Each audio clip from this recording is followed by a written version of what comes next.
जय हिंद दोस्तों, SK classes channel में आप लोगों का स्वागत है। आज हम लोग बीपीएससी परीक्षा में पूछे गए 38वीं संयुक्त प्रतियोगी परीक्षा में 1992 में जो पूछा गया था इसके प्रश्नों को हल करेंगे। जो बिहार टीचर भर्ती जो आई है इसके बारे में आप लोग जानते ही होंगे।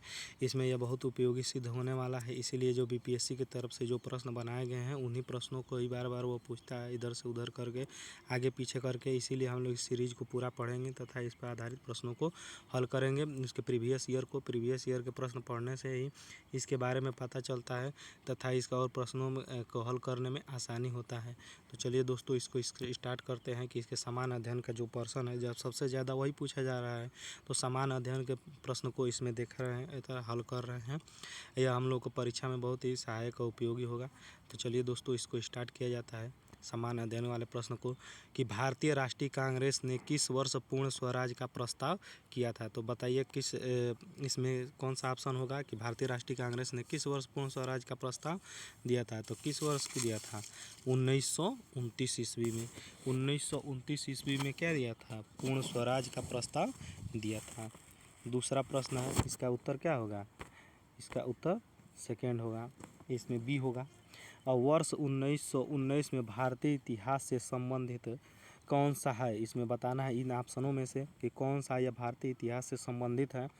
कलकत्ता से दिल्ली में राजधानी बदलने, कलकत्ता से दिल्ली राजधानी जाने में, या जलियांवाला बाग त्रासदी से, बंगाल विभाजन से, या खिलाफत आंदोलन से। तो इसमें से कौन सा ऑप्शन सही होगा? तो इसमें से ऑप्शन होगा 1919 में जलियांवाला बाग, अमृतसर में यही तो कांड हुआ था, जलियांवाला बाग त्रासदी हुआ था। अब तीसरा प्रश्न है कि वंदे मातरम गीत के रचनाकार कौन है। तो वंदे मातरम गीत के रचनाकार बताइए इसमें से। बंकिम चंद्र चटर्जी, सरोजिनी नायडू, या रविन्द्रनाथ टैगोर, या जयशंकर प्रसाद। तो बंकिम चंद्र इसमें से कौन है? बंकिम चंद्र चटर्जी। कौन सा ऑप्शन सही हो जाएगा? Option A. अब चौथा देखिए, इसमें चौथा कह रहा है कि पाकिस्तान का अलग राज्य आंदोलन का नेतृत्व किया किसने? किसने नेतृत्व किया? पाकिस्तान के अलग राज्य का आंदोलन का नेतृत्व किसने किया था? आगा खान ने, या आगा खान ने, नवाब सलीमुल्लाह ने, या लियाकत अली खान ने, या मोहम्मद अली जिन्ना ने। बताइए इसमें से कौन सा सही होगा? तो इसमें से ऑप्शन सही होगा मोहम्मद जिन्ना। ठीक है, इन्हीं ने ही तो किया था। पाकिस्तान राज्य का अलग मांग कर रहे थे कि हमको एक अलग राज्य बना दीजिए। अब इसमें से पांचवा देख लिए कि भारतीय राष्ट्रीय कांग्रेस की स्थापना कब हुई थी। भारतीय राष्ट्रीय कांग्रेस की स्थापना कब हुई थी? 1852 में, 1854 में, 1885 में, 1870 में। तो बताइए इसमें से कौन सा ऑप्शन सही होगा? ऑप्शन डी सही होगा। इसमें किस में हुआ था? 1885 में राष्ट्रीय कांग्रेस की स्थापना हुई थी। किसने किया था? तो ए ओ ह्यूम ने किया था। कौन से प्रसिद्ध भारतीय नेता सीमांत गांधी के नाम से जाने जाते हैं, जिसे फ्रंटियर गांधी के नाम से भी जाना जाता है? तो किसे जाना जाता है? खान अब्दुल गफ्फार खान। इनमें से बताइए ऑप्शन में से। अबुल कलाम आज़ाद, नेताजी सुभाष चंद्र बोस, मोहम्मद अली जिन्ना। तो कौन सा सही हो जाएगा? खान अब्दुल गफ्फार खान, जिन्हें सीमांत गांधी के नाम से भी जाना जाता है। द्वितीय विश्व युद्ध के समय ब्रिटेन का प्रधानमंत्री कौन था? तो द्वितीय विश्व युद्ध के समय ब्रिटेन का प्रधानमंत्री कौन था? William Churchill. देखिए यही तो था, यही हम लोगों को क्या कह रहा था, बार बार कह रहा था कि हम भारत को आज़ादी नहीं देंगे, लेकिन जैसे ही इसमें चुनाव हुआ तो यह क्या हुआ? चुनाव हार गया। इसी के वजह से क्या हुआ? नहीं तो यह जब तक रहता तब तक आज़ादी मिलना मुश्किल था। तो इसमें से कौन सा ऑप्शन सही हो जाएगा? सी सही हो जाएगा। अब इसमें देख लीजिए प्रश्न संख्या 8 क्या कह रहा है। प्रश्न संख्या 8 में हम लोग देख रहे हैं कि सीन नदी किस नगर से होकर बहती है। सीन नदी किस नगर से होकर बहती है? तो हम लोग जानते हैं कि सीन नदी पेरिस नदी में बहती है। पेरिस नदी में है कि नहीं है सीन नदी? गोबी मरुस्थल देख ले रहे हैं कि गोबी मरुस्थल कहाँ है। तो गोबी मरुस्थल इसमें देख बताइए आप लोग कहाँ है। तो गोबी मरुस्थल चाइना में है। गोबी मरुस्थल कहाँ है? चाइना में सबसे ज़्यादा। इसके बाद से दूसरे नंबर पर सबसे ज़्यादा शुष्क मरुस्थल है गोबी मरुस्थल। अब प्रश्न संख्या 10 देख रहे हैं कि स्वेज नहर किसे जोड़ती है। तो बताइए आप लोग स्वेज नहर किसे जोड़ती है? ऑप्शन है इसमें है कि भूमध्य सागर को लाल सागर से, भूमध्य सागर को कैस्पियन सागर से, लाल सागर को हिंद सागर से, तथा इनमें से कोई नहीं। तो कौन सा ऑप्शन सही हो जाएगा? इसमें से ऑप्शन ए सही हो जाएगा। भूमध्य सागर को लाल सागर से जोड़ती है। बिहार राज्य अवस्थित है निम्नलिखित देशांतरों में से किन देशांतरों के मध्य अवस्थित है बिहार राज्य? तो बताइए इसमें से ऑप्शन कौन सा सही हो जाएगा? लगभग 84 से 88 के पूर्व। देखिए 84 डिग्री पूर्व से 88 डिग्री पूर्व की तरफ क्या है यार? बिहार राज्य अवस्थित है। बिहार में साक्षरता दर लगभग कितना है? ऑप्शन 12, प्रश्न संख्या 12 है कि बिहार में साक्षरता दर लगभग कितना है। तो बिहार में साक्षरता दर लगभग कितना है? 38। ये देखिए पहले का प्रश्न है, इस समय नहीं, 2011 के जनगणना के अनुसार ये बदल गया है। इसको आप लोग 1992 में का पूछा गया है। तो ये बताइए, जब 1992 का पूछा गया तो 90 में जनगणना हुआ होगा, तभी का है यह प्रश्न। अब देखिए तीसरा इसमें कह रहा है कि भारत में बिहार की जनसंख्या है। अब भारत में कितने नंबर पर है इसकी जनसंख्या? सर्वाधिक है, दूसरे स्थान पर, तीसरे पे, चौथे पे। तो इसमें से कौन सा सही हो जाएगा? दूसरे स्थान पर सबसे ज़्यादा के कहाँ आबादी है? बिहार में। उत्तर प्रदेश के बाद से सबसे ज़्यादा आबादी बिहार में है उस समय के समय। ठीक है। मुंडा जनजातियाँ अधिकांशतः बसी हैं। मुंडा जनजातियाँ कहाँ बसी हैं? सबसे अधिक जनजातियाँ यह कहाँ हैं? तो मुंडा जनजातियाँ उत्तर प्रदेश में उपस्थित है। मुंडा जनजातियाँ कहाँ है? सही है, मुंडा जनजातियाँ सबसे ज़्यादा बिहार में है, उत्तर प्रदेश में नहीं है। सॉरी, माफ़ करिएगा। इसमें मुंडा जनजातियाँ कहाँ है? सबसे ज़्यादा बिहार राज्य में उपस्थित है। यही जो बिरसा मुंडा ने मुंडा का नेतृत्व किया था ना आंदोलन में। तो निम्नलिखित भारतीय राज्य में लौह अयस्क कहाँ उपस्थित नहीं है? तो किस राज्य में उपस्थित नहीं है, यह हम लोग को बताना है। तो बिहार में होता ही है, निकलता ही है। मध्य प्रदेश में, उड़ीसा में सबसे ज़्यादा यहाँ इसकी फैक्ट्रियाँ भी लगी हैं, लेकिन पंजाब में यह नहीं होता है। तो कौन सा ऑप्शन सही हो जाएगा? ये ऑप्शन डी सही हो जाएगा। 16वां कह रहा है कि समुद्र तल पर पृथ्वी के केंद्र के निकट स्थान कौन सा है? समुद्र तल पर पृथ्वी के केंद्र के सबसे निकट स्थान बताइए आप लोग इसमें से ऑप्शन देखकर। कि उत्तरी ध्रुव, मकर रेखा तथा कर्क रेखा व भूमध्य रेखा। इसमें से कौन सी रेखा है सबसे नज़दीक है? उत्तरी ध्रुव के पास, कर्क रेखा के पास कि भूमध्य रेखा के पास? तो इसमें से ऑप्शन कौन सा हो जाएगा? उत्तरी ध्रुव। उत्तरी ध्रुव के पास क्या है? यह सबसे नज़दीक है। 17वां कह रहा है कि बड़ी लाइन की दो पटरियों के बीच की दूरी कितनी होती है? जो बड़ी लाइन है जिसमें ट्रेन चलती है, उसके बीच की पटरियों की दूरी के दोनों के बीच की दूरी कितनी होती है? तो यह इसमें ऑप्शन कौन सा सही हो जाएगा? ऑप्शन बी सही होगा, 5.5 फीट। 5.5 फीट इन दोनों के बीच दूरी होती है। प्रश्न संख्या 18 देख रहे हैं। इसमें से 18 कह रहा है कि टीपू सुल्तान ने अपनी राजधानी बनवाई थी। कहाँ बनवाई थी टीपू सुल्तान ने अपनी राजधानी? तो टीपू सुल्तान ने अपनी राजधानी श्रीरंगपट्टनम में बनवाई थी। इसका देख लीजिएगा, ऑप्शन भी आप लोग देखते रहिएगा, क्योंकि ज़्यादा ऑप्शन सभी को पढ़ने लगेंगे तो टाइम ज़्यादा लगेगा। प्रश्न जल्दी जल्दी हल भी कराना है। कि कला की गांधार शैली निम्नलिखित समय में फली फूली। किसके समय सबसे ज़्यादा यह विकसित हुई थी, यह बताइए आप लोग। तो इसमें हम लोग जानते हैं कि सबसे ज़्यादा यह कुषाणों के समय क्या हुआ था? विकसित हुआ था। कला की गांधार शैली सबसे ज़्यादा कुषाणकों में कुषाणों के समय विकसित हुआ था। इसको गुप्त शासकों को क्या कहा जाता है? स्थापत्य कला के बारे में बताया गया है। सबसे ज़्यादा इसमें इसका विकास हुआ था स्थापत्य कला का।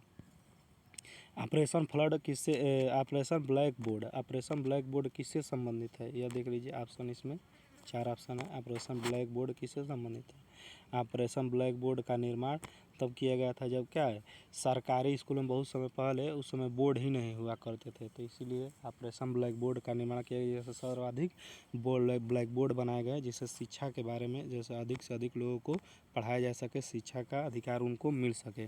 तो वयस्कों को साक्षर बनाने में, लोग ज़्यादा पढ़े लिखे नहीं थे, वो हर जगह बोर्ड बनाकर कहीं ना कहीं पढ़ाई को क्या पहले बच्चों लोगों के पास, सभी के पास पहुंचाना था। इसीलिए इस कार्यक्रम का ऑपरेशन ब्लैक बोर्ड का सरकारी योजना है, इसको बनाया गया था। तो इसमें ऑप्शन कौन सा सही हो जाएगा? ऑप्शन डी सही हो जाएगा। इसमें ऑप्शन डी आप लोग ट्रिक कर लीजिएगा कि इस पे ऑप्शन डी सही हो जाएगा। 1990 का दादा साहेब फाल्के पुरस्कार किसको मिला था? अब इसी के आधार पर देख लीजिएगा दोस्तों कि प्रश्न जो रहेंगे ऐसे ही रहेंगे, बिल्कुल थोड़ा बहुत चेंज हो जाएगा। जो करंट अफेयर्स वगैरह है इसके बारे में आप लोग पढ़ लेंगे। बाकी तो इतिहास और भूगोलिया तो बदलता नहीं है, हमेशा एक ही रहता है। और इसमें जनगणना से संबंधित जो प्रश्न आएंगे इसके बारे में भी आप लोग पढ़ लीजिएगा। हम तब देख रहे हैं कि इसमें 1990 का दादा साहेब फाल्के पुरस्कार किससे मिला था? तो यह एन नागेश्वरम राव को मिला था। किसको मिला था? एन नागेश्वरम राव को मिला था। चिपको आंदोलन किससे संबंधित है? तो चिपको आंदोलन हम लोग जानते हैं कि उत्तराखंड में सुंदरलाल बहुगुणा के नेतृत्व में यह सब हुआ था कि वृक्षों को बचाने के लिए, किसका उपयोग किया, किस आंदोलन का प्रयोग किया गया था? तो चिपको आंदोलन का प्रयोग किया गया था। अब प्रश्न संख्या 23 देख रहे हैं कि एस्परांटो, एस्परांटो क्या है? तो एस्परांटो इसमें देख लीजिए कि लैटिन अमेरिका का सर्वोच्च पर्वत है, या स्पेन का बंदरगाह है, या कोई खेल का मैदान है, या विश्व भाषा के रूप में प्रयोग में लाई गई एक नई कृत्रिम भाषा है। तो इसका उत्तर आप लोग बताइए, इसका उत्तर क्या है? अब एस्परांटो, इसमें गाना भी आप सुने होंगे, नया में एक आया है डेस्पेसिटो, वहाँ कहाँ का है? स्पेन का। तो यही कहाँ है? वहाँ का बंदरगाह है। अब इस संख्या का क्या हो जाएगा? प्रश्न संख्या 23 का उत्तर ऑप्शन बी हो जाएगा। प्रश्न संख्या 24 देख रहे हैं कि इसके बारे में क्या है। प्रश्न संख्या क्या 24 पूछ रहा है कि बुत्रोस घाटी संयुक्त राष्ट्र संघ के नए महासचिव कहाँ के हैं? तो इस समय देखिए यह 1992 का है। 1992 में का भी इससे कोई नहीं लेना देना है, लेकिन फिर भी आप जान लीजिए दिया है। तो ये कहाँ के थे? मिस्र के थे। 25 में देख ले रहे हैं कि 25वां प्रश्न कह रहा है कि पूर्व सोवियत संघ का कौन सा गणराज्य था जिसने अपने आप को स्वतंत्र घोषित किया था? सबसे पहले पूर्व सोवियत का कौन सा गणराज्य अपने आप को स्वतंत्र घोषित कर लिया था? तो इसमें आप बताइए, तो ऑप्शन कौन सा होगा? एस्टोनिया। ये तो अलग देश है। लिथुआनिया भी अलग है। यूक्रेन क्या है? यूक्रेन जो रूस से अलग हुआ था। पूर्व सोवियत संघ का कौन सा पहला गणराज्य? सोवियत संघ का एस्टोनिया है, लिथुआनिया है, यूक्रेन है, लिथुआनिया नहीं है, यह रूस भी नहीं है, यह अलग है। इन दोनों के साथ क्या है? ये पोलैंड है। ये सब किससे अलग हुए थे? रूस से ही अलग हुए थे, एस्टोनिया और यूक्रेन। तो इसीलिए इसमें से कौन सा हो जाएगा? इसमें से यह जो इसमें से एस्टोनिया को बताया गया है ना 25 में, आप लोग देख लीजिएगा, एस्टोनिया इसका उत्तर सही होगा। अब देखिए इसमें से 26वां कह रहा है कि 1992 के प्रारंभ में स्विट्जरलैंड का डावोस किसके लिए खबरों में था? तो 1992 में यह इतना इम्पोर्टेंट नहीं है कि 1992 में पूछा गया है, तो देख लीजिए। फिर भी इसका उत्तर आप लोग को बता दे रहे हैं कि विश्व आर्थिक मंच की मेज़बानी के लिए। विश्व आर्थिक मंच की मेज़बानी 1992 में स्विट्जरलैंड के डावोस शहर में हुआ था। प्रश्न संख्या 27, दक्षेस का आंदोलन शुरू करने का उद्देश्य क्या था? यह बताइए इसका। यह तो आप लोग बता ही सकते हैं कि दक्षेस का उपयोग किसके लिए हुआ था? तो क्षेत्रीय सहयोग के लिए। जो भी एशिया के दक्षिण एशियाई सहयोग संगठन है उसमें क्या है? इसका सहयोग करने के लिए, एक दूसरे का सहयोग करने के दूसरे के मदद करें। प्रश्न संख्या 28, इजराइल और BLO के बीच प्रथम सीधी बैठक कहाँ हुई थी? तो बताइए इसके बीच प्रथम बैठक कहाँ हुई थी? तो इसके बीच प्रथम बैठक वाशिंगटन में हुआ था।